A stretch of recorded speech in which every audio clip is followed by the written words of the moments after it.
Antes de mais nada, deixa eu me apresentar. Tá certo.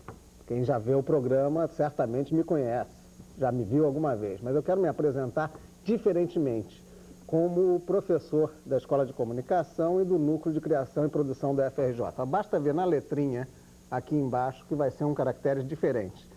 Toda essa questão de uma apresentação diferente é porque eu, na verdade, estou me apresentando para vocês porque quero falar com vocês ou de vocês. É de você, espectador, o programa de hoje. Mas antes, para ser diferente mesmo, vamos ver um vídeo sobre você mesmo? Roda aí, Lopes, para eles verem.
More, plus the best. Speaker AM, FM stereo, and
WRC-TV, Houston. Well, Houston's skyline is about to be transformed into a backdrop for the biggest laser light show ever seen in America. KRIV-TV, Houston. Crews continued working downtown today, setting the stage for Saturday's spectacular show of lights, lasers, fireworks and music. Bem, vocês viram aí um vídeo cubano sobre o espectador. Certamente a nossa realidade é um pouco diferente, mas essa realidade diferente não afasta uma questão que os cubanos colocaram, quer dizer, uma comunicação até internacional, essa velocidade, a questão da publicidade, que no caso eles não têm, mas que no mundo inteiro é uma coisa que existe. Para comentar exatamente você, nós trouxemos pessoas que se preocupam para você saber como é que é essa preocupação com você, espectador. Eu vou apresentar primeiro para vocês o Hélio Fernandes, que é professor de comunicação social na Universidade Federal Fluminense.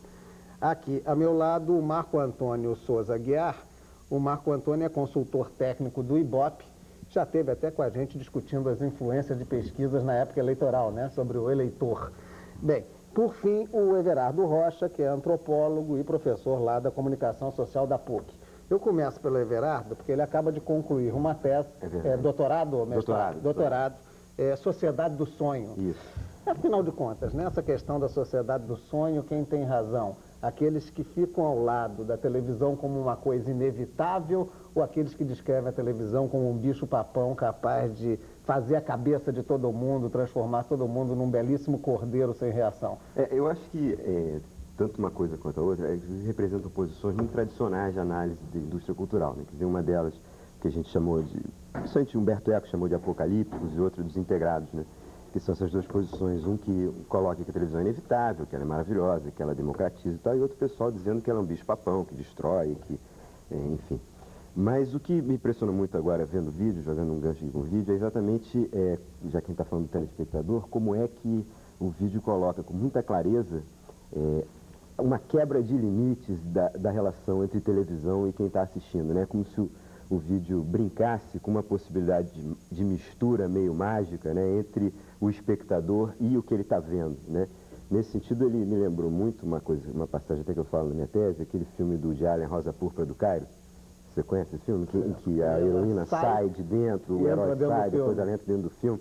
É como se ali tivesse explicitado, e nesse vídeo também de uma maneira muito interessante, tivesse explicitado exatamente essa possibilidade de você fazer das relações entre o que ocorre no mundo dentro da indústria cultural, digamos, nos limites internos, a tela, né, e o mundo fora, da, digamos, sociedade real, né, houvesse uma possibilidade de trânsito muito maior de coisas, de misturas muito maior do que a gente costuma acreditar, via de regra, como se houvesse assim uma certa magia nessa relação, entendeu? Acho que por aí a gente pode pensar algumas coisas interessantes, né? Tá.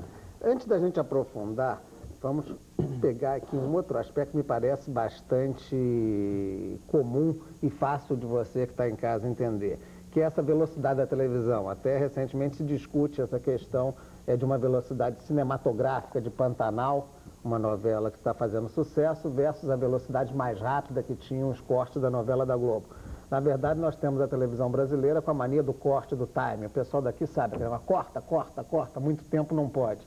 E essa velocidade vinda quase sempre da ideologia dos comerciais, onde evidentemente tem que se colocar o máximo de imagens no menor espaço de tempo, às vezes até em 15 segundos passar toda uma ideia, toda uma carga de significados na imagem em pouquíssimo tempo, portanto. Eu vou pegar então o Hélio Fernandes, que já atua, né, exatamente vinculado a essa área já de marketing, de publicidade.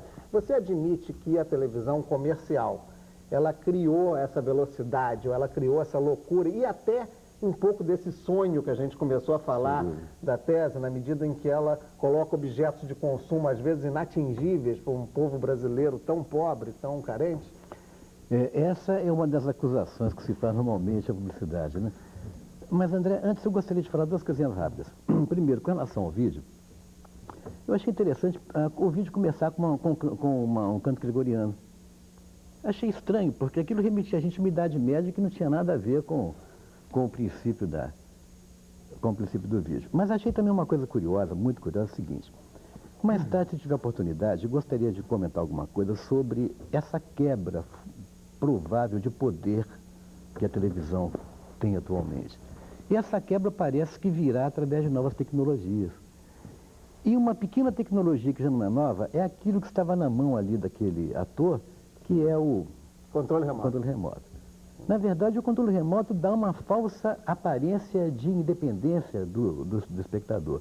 Porque, na verdade, o vídeo retratou muito bem, achei muito interessante na hora em que ele estava indeciso.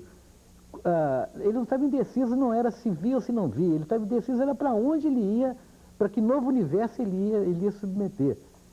No momento em que ele pega a arma e o controle remoto, aquilo para mim pareceu fascinante, porque o controle remoto talvez seja a primeira da tecnologia nova, ao lado do videocassete, ao lado da TV a cabo, parece que é o princípio da quebra da hegemonia do poder da TV, provavelmente pela segmentação dos universos de telespectadores. Agora, com relação à sua pergunta especificamente, é claro que a publicidade ela tem uma série de acusações.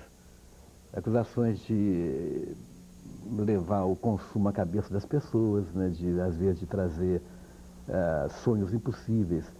E em todo o congresso, às vezes mesmo na faculdade se discute isso muito, mas a verdade é que é uma coisa curiosa. Antes a gente pensava que havia uma linha doutrinária que entendia que a publicidade ela refletia a sociedade e, como tal, ela tinha todos os defeitos e virtudes da sociedade.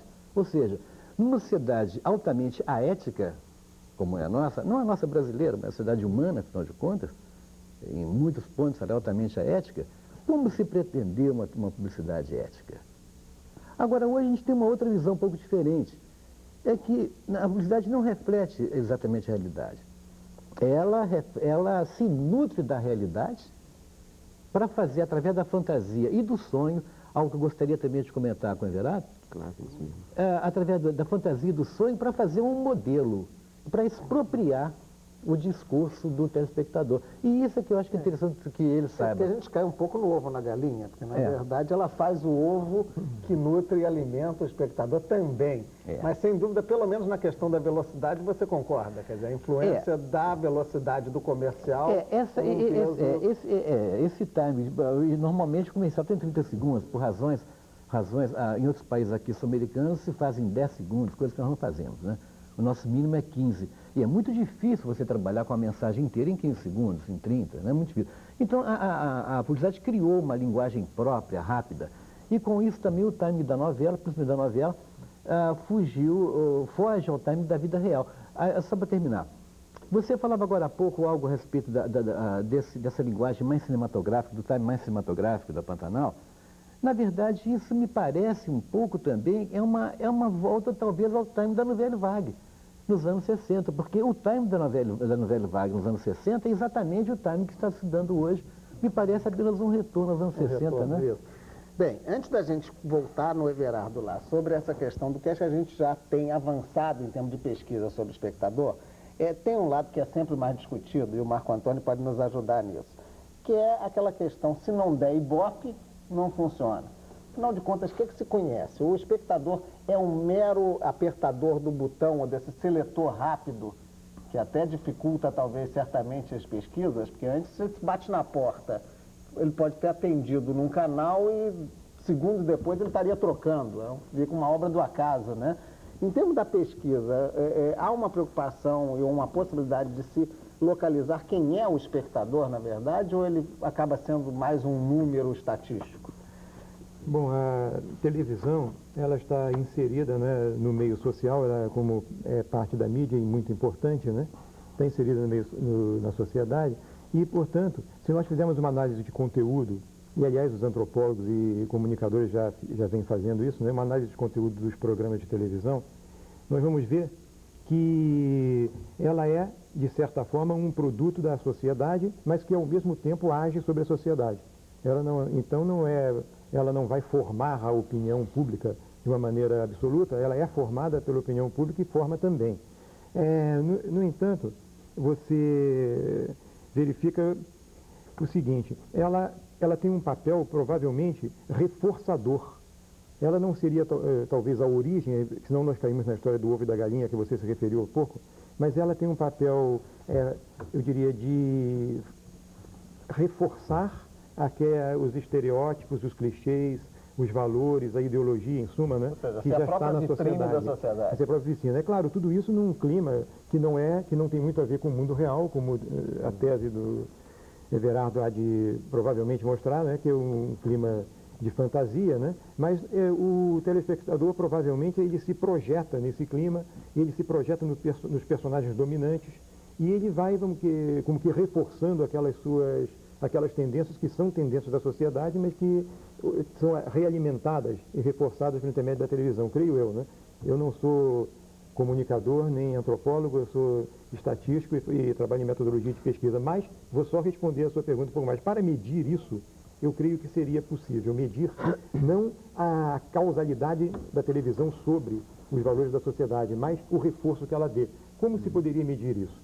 Da seguinte forma, nós tiraríamos uma amostra de telespectadores, classificaríamos esses espectadores em grandes consumidores de TV, médios, pequenos, e nós controlaríamos aquelas variáveis, porque os grandes consumidores de TV, provavelmente eles têm características sociais e demográficas diferentes dos médios e dos pequenos. Então nós controlaríamos as variáveis idade, sexo, escolaridade, porque os mais jovens, os mais velhos, eles assistem provavelmente mais televisão do que o pessoal que está na idade adulta, que tem mais atividades a exercer, né?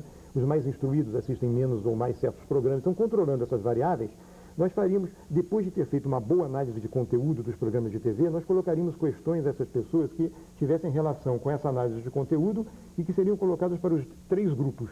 E nós veríamos se há alguma diferença de opinião entre esses 3 grupos com relação a essas questões ideológicas, aos temas da sociedade. Tá, essa é uma vez, eu me lembro que você já relatou da outra vez, esteve aqui, até nuances disso, quer dizer, de maneiras de ser e pensar e a influência. De uma certa forma nós já fizemos isso, mas o intuito não era testar a influência da televisão, mas sim era tentar ter alguma pista sobre diferenças entre eleitorados, entende? E, inclusive, tentar fazer prognóstico de intenção de voto. Ou seja, é possível que o Ibope de ditador, que muitas vezes é chamado, né, da programação, na medida em que se não deu Ibope tira do ar, possa ser até um bom indicador, na verdade, de anseios, desejos e necessidades do espectador. Everardo, do ponto de vista aí desse pensamento, vamos ajudar aí, como é que a gente podia classificar o que a gente já tem evoluído, e a evolução é grande, em termos de conhecimento do espectador, de pesquisa, de estudos, livros, que eu acho que uma coisa muito interessante que o Marco Antônio falou, e também que o Hélio, a primeira coisa é o seguinte, é que quando o Marco Antônio, que é uma pessoa do Ibope, um estatístico, alguém que trabalha com metodologia, coloca que faria parte de uma grande pesquisa sobre o telespectador, uma análise de conteúdo, né? Que eu acho que isso indica que cada vez mais os institutos, as pessoas que possam pensar isso seriamente, que tenham a metodologia em uma capacidade operacional para uma grande pesquisa dessa, se colocarão cada vez mais preocupados em aliar uma perspectiva quantitativa a uma perspectiva qualitativa de análise, né? Fazer mais o que nós antropólogos chamamos de análise de discurso, né? De tentar entender, deixar que o espectador realmente fale sobre aquilo longamente, não apenas fazer assim uma espécie de contabilidade social, né? Que é aquilo que você estava falando, transformar apenas num número ou conhecer um pouco mais. Eu acho que o instrumento de conhecimento fundamental do espectador, nesse sentido, é a análise qualitativa, quer dizer, análise no sentido de trabalho de campo mesmo. E a gente tem avançado um pouco, agora respondendo a tua pergunta, a gente tem avançado um pouco nessa linha, no sentido de que a antropologia tem um método tradicional que a gente chama trabalho de campo, né, ou etnografia, que vem de muito tempo na antropologia, que é assim, uma relação mais constante com as nossas tribos, entre aspas, tá? Quer dizer, com os nossos grupos sociais, né, que tradicionalmente foram tribos num primeiro momento da antropologia, né? Então, um dos aspectos centrais de uma análise que a antropologia queira fazer hoje sobre a indústria cultural, comportamento do espectador, significado de programação, significado de anúncio, que foi exatamente o caso da minha tese de mestrado, Magia e Capitalismo, é um livro que está publicado. Eu pego, por exemplo, um conjunto de consumidores diante de um anúncio e converso com eles longamente, entrevistas gravadas de mais de 1 hora com cada um deles, e faço uma análise de discurso mesmo, quer dizer, como se eu estivesse fazendo uma tentativa de mapear a significação daquilo e não apenas um trabalho de lembrança, de recall, de anúncio, entendeu? Quer dizer, é isso que ele estava colocando, isso vai ser as pesquisas mais que avançarão, acredito, elas irão cada vez mais aliar uma visão quantitativa, se você quiser fazer uma pesquisa de escopo mais amplo, com uma análise qualitativa onde você ouça realmente o seu informante, né? E não apenas o torne um número numa contabilidade, né? E voltando um pouco mais a uma coisa que... Estou falando muito não, né? Voltando um pouco mais a uma coisa que nós estávamos... todos nós três colocamos, o que me impressiona muito é essa coisa mesmo da magia, né? Que o Hélio colocou, da televisão, do anúncio, né? Dessa coisa do sonho. Que isso me parece muito impressionante, porque quando eu dou aula de antropologia, eu tenho uma experiência até interessante para a gente discutir, que é o seguinte: você, de repente, conta um mito de uma sociedade tribal, né? E aí você vê que você está contando que os animais falam, né, que eles convivem com os seres humanos, eles fazem trocas, um animal rouba o fogo de outro animal para entregar para o ser humano, essas coisas, né? E aí a gente acha engraçado, como é que eles podem acreditar nessas coisas? Mas de noite o tigre da Essa põe gasolina no teu carro, o elefante da Sica fala com você, tá entendendo, né? Então esse mundo, os animais, eu acho que são grandes especialistas no bom gosto, né? Eles escolhem roupas, bebidas. Então, você tem cavalo para o cigarro, para o uísque, o cachorro da Tavares escolhe a roupa da gente. Então, essa coisa toda, né? A morte não existe, né? As pessoas enfrentam a morte com muita tranquilidade, vão para o céu, voltam para a terra, né? As pessoas todas... Então, essa relação de proximidade que existe entre o mundo do mito e o mundo que é produzido na indústria cultural, me parece muito clara e é uma rua de mão dupla. Nesse sentido, a indústria cultural realmente, e a televisão, a publicidade, reforçam valores sociais, sim, né? Na medida em que eles estão falando de grandes desejos, de grandes invariantes da nossa sociedade, né? De grandes temas que nós gostaríamos de ver, como a eterna felicidade, a beleza do eterno feminino, a plenitude da velhice, entendeu? A criança sadia, né? Esse tipo de coisa toda está o tempo todo em jogo na indústria cultural, né? Mas como mito, porque eu acredito que as pessoas não acreditam no que está acontecendo. Quer dizer, é uma relação complicada se você pensar assim: os índios acreditam nos seus mitos? Né? Isso é uma questão. Vamos pensar seriamente isso. A gente acredita num anúncio? A gente acredita num programa de televisão? Acredita no sentido de leva radicalmente a sério? Será que eu levo a sério que o cachorro escolha a minha roupa? Não, mas ao mesmo tempo eu levo. Quer dizer, é uma relação... percebe exatamente. Exatamente. Quer dizer, é uma relação ambígua, né? Quer dizer, uma relação mítica, né? Exatamente. Eu acho que há um paralelo muito interessante de se fazer, que me parece que o mito está para algumas sociedades, assim como a indústria cultural está para a nossa. Não é à toa que toda hora a gente fala que a indústria cultural produz mitos, né, que ela produz ídolos. Há uma tese, Everardo, que coloca também a necessidade de uma visão crítica do espectador, na medida em que ele passaria a ter um caráter, assim, com uma independência maior perante a própria escolha que ele é obrigado a fazer todo dia, seja de canal, seja de produto. Quer dizer, falar... E esse programa pretende botar mais uma pedrinha aí nessa estrada, falar das questões de comunicação, admitir publicamente que há uma manipulação, às vezes, da intenção do espectador, é uma forma certamente de chamar a atenção de você, para você parar para pensar se realmente há, né, essa indução nas coisas que você está vendo ou no anúncio que você está vendo. E aí, se você parar e pensar, você vai comprar não porque achou bonito, mas porque achou que aquilo satisfaz a sua necessidade ou a sua carência, se houver condições. Quanto a essa questão de tese, eu vou passar para o Hélio Fernandes um outro aspecto. Existe também, e isso são coisas recentes, nós poderíamos marcar uma década, a última década, como um crescimento muito forte dos estudos de comunicação e dos estudos do espectador. Existe aquela questão dos dois caminhos, e aí mais uma vez a publicidade em jogo. Que todo esse sonho, seja o da novela, seja o da publicidade, poderia levar a pessoa a ser um alienado, que usa a televisão como um mero instrumento, né, de fantasia, ou uma pessoa que até se revolte e queira mudar a sociedade porque não consegue ter aqueles bens. Você ficaria com que caminho nessa influência da televisão? Você acha que ela pode empurrar para uma reação social ou simplesmente deixaria a pessoa lá estanque, sem ação? André, eu iria para um terceiro caminho. Antes, rapidamente, houve tanta coisa interessante aí que o Everardo e o Marco Antônio falaram que eu sei que numa tempo eu gostaria de ter feito uma intervenção, mas e mesmo também já tanta coisa que eu quero falar que já vi que não vou poder, que não vai adiantar dela. É a questão do time, do tempo, lá é Pois é, exatamente. Mas, de toda maneira, eu queria me reportar rapidamente a algo. Quando o Marco Antônio fala nesses tratos sociais, eu queria lembrar uma coisa. Existem 50 milhões de crianças de 14 anos para baixo. Elas ficam, em média, 4 horas por dia na televisão. Olha, se é a média 4 horas, algumas que ficam 8, 10, né? E quando chega mais ou menos aos 9 anos, elas já começam a ser influenciadoras também. Não só repetidoras, mas influenciadoras. Tanto assim que hoje a televisão tem 30 horas diárias de programa infantil. O que eu queria lembrar é que nesse estrato social a televisão já cultiva o seu mercado futuro. Ou seja, ela já faz com que daqui mais a 10 anos todos continuem ainda mais, vou dizer, entre aspas, escravos da televisão. Como a gente está no final, deixa logo ele interferir lá, se ele quer dar... Eu estou concordando, o que diz é a reprodução, né? Eu já até me referi a isso, é a reprodução, o reforço, né?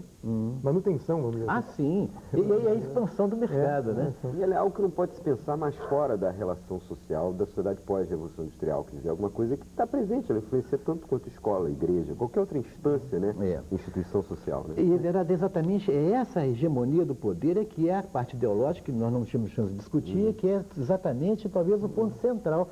Essa hegemonia do poder é que assusta um pouco. Que realmente, e quanto a isso é que eu me referia, que essa hegemonia provavelmente vai ser quebrada no momento em que as novas tecnologias vão concorrer com a própria televisão.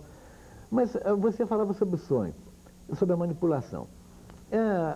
Eu não digo assim com orgulho não, mas a verdade é que a gente na faculdade a gente tem que inclusive ensinar como se manipula. E já que é para abrir o jogo, vamos abrir o jogo. Por exemplo, no caso do sonho, eu falei que eu ficava com o terceiro caminho pelo seguinte. O sonho é um componente hoje, e o Everato, como antropólogo, ele pode falar isso bem melhor do que eu. O sonho é um componente hoje da vida tão necessário quanto o oxigênio, quanto a comida, quanto tudo, afinal, quanto a água.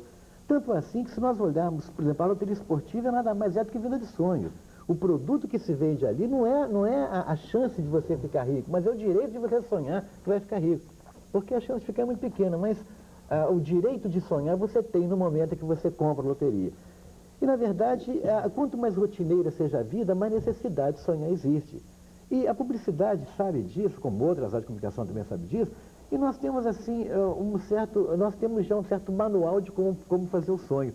E algumas coisas que talvez o espectador gostasse de saber, não vou trair a minha classe e contar tudo, mas alguma coisa que também é interessante é o seguinte, por exemplo, quando se faz sonho, principalmente em anúncio, você tem que botar sempre alguma coisa que seja um pouco acima do universo, do universo da pessoa, mas você não pode aumentar demais também não pode ser uma coisa inatingível, tem que ser uma coisa sonhável, porém factível. Por exemplo, você não pode colocar uma mulher extremamente bela, porque ele fala, essa mulher não é para mim. Você tem que colocar uma mulher bonita, mas não aquela mulher maravilhosa. Você não pode colocar o carro do sonho, um Lamborghini, uma Ferrari, porque ele fala, não, isso aí ele acorda, ele não tem sonho.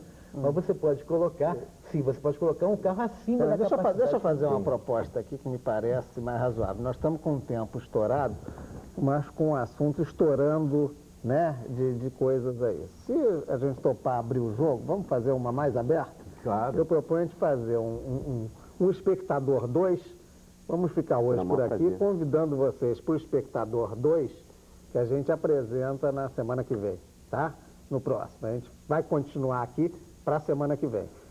Aguardo vocês, portanto.